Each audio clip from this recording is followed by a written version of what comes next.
We had a great meeting with NATO, the Secretary General, and we're going to do something a little different for this country.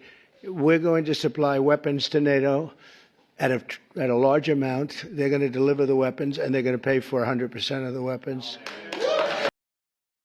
Well, I think President Trump has figured out that President Putin has been stringing him along, has been tapping him along, as President Trump has said earlier, that President Putin is not serious about any kind of an agreement, a ceasefire. President Trump had thought he might be. And I think the combination of a recognition that Putin is not a friend, that Putin is the problem, Putin is the obstacle to what President Trump is trying to do on ending this war, and the humanitarian concern about the effect of these bombardments, nightly bombardments on Ukraine. I think that combination is what has changed. And one of the reasons that you're here today is to hear that we are very unhappy, I am, with Russia. But we'll discuss that maybe a different day. Ukrainians do have Patriot missile systems, and they know how to use them. They use them very well. They use them very effectively. They know the value of these Patriot systems and others. So they are very eager to get more of them because they don't have enough. I think President Trump has indicated that, and with Secretary General, the NATO Secretary General, that European nations have some Patriot systems. And those Patriot systems from European nations fairly close by can get quickly into Ukraine. And the Europeans will then buy replacements from the United States manufacturers. So this works out very well for all concerned. But it also allows these Patriot systems to get into Ukraine quickly. We will send them Patriots, which they desperately need, because Putin really surprised a lot of people.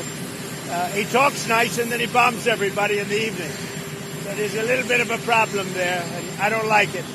The Americans and the Europeans are teaming up in a mutually beneficial way, teaming up to supply the Ukrainians with the weapons that they need over the longer term.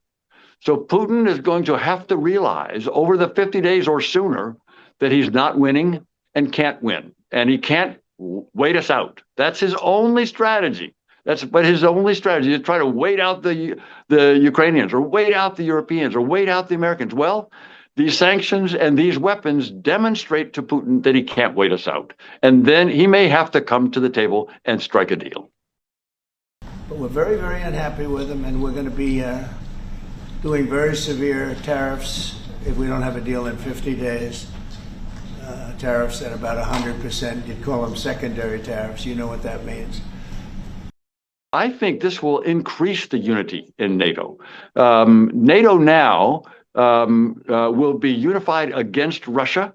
The support for Ukraine that has been indicated today by the Secretary General and by the President is stronger than it has been in the past 6 months.